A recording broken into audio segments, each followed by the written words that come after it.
আসসালামু আলাইকুম সুপ্রিয় দর্শক, চলে আসলাম আজ ও আগামীকাল বুধবার ও বৃহস্পতিবার এই মুহূর্তে পাওয়া ঝড় বৃষ্টি, নিম্নচাপ, কালবৈশাখী ঝড়, ভারী বৃষ্টি, বজ্র বৃষ্টি ও বন্যা, ঘূর্ণিঝড়ের আবহাওয়ার নতুন আপডেট নিয়ে।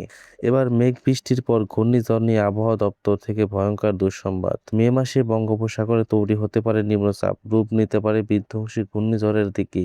আবারও সক্রিয় হয়ে উঠেছে বৃষ্টি বলয়। রাতের মধ্যে একাধিক জেলায় আসছে ভারী বৃষ্টি, হতে পারে আংশিক কালবৈশাখী ঝড়। এরকম বৌরি হাওয়া চলতে পারে মে মাসের কয়েক তারিখ পর্যন্ত। অতিবৃষ্টিতে ডুবে গেছে কৃষকের ফসল। ইতিমধ্যে আবহাওয়া দপ্তর থেকে জারি করা হয়েছে বিশেষ সতর্কবার্তা। এছাড়াও আর কিছুক্ষণের মধ্যে ঢাকা, খুলনা, বরিশাল, রাজশাহী, ময়মনসিংহ, রূপপুর, ভারতের পশ্চিমবঙ্গ একাধিক জেলার দিকে ধেয়ে আসছে বিক্ষিপ্ত আকারে বৃষ্টি এবং বজ্রসহ কালবৈশাখী ঝড়। তো আজও আগামীকাল কেমন থাকতে পারে আগামী 24 থেকে 48 ঘন্টার আবহাওয়া, তা জানিয়ে দেবো এই ভিডিওর মাধ্যমে। রাজধানী ঢাকা সহ দেশের বিভিন্ন এলাকায় টানা 5 দিন বৃষ্টি হতে পারে বলে জানিয়েছে আবহাওয়া দপ্তর। এই সময় ঝোড়ো হাওয়া সহ বজ্রসহ বৃষ্টির সম্ভাবনা রয়েছে। কোথাও কোথাও মাঝারি ধরনের ভারী বর্ষণ হতে পারে।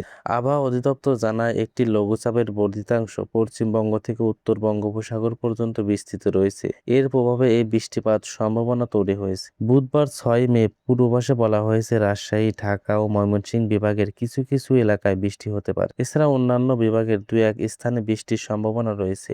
দিনের তাপমাত্রা প্রায় অপরিবর্তিত থাকবে, রাতের তাপমাত্রা সামান্য কমতে পারে। বৃহস্পতিবার 7 মে পূর্বাভাস অনুযায়ী রাজশাহী, রংপুর বিভাগের কিছু স্থানে বৃষ্টি হতে পারে। ঢাকা, খুলনা, বরিশাল ও ময়মনসিংহ বিভাগের 2-1 জায়গায় বৃষ্টির সম্ভাবনা রয়েছে।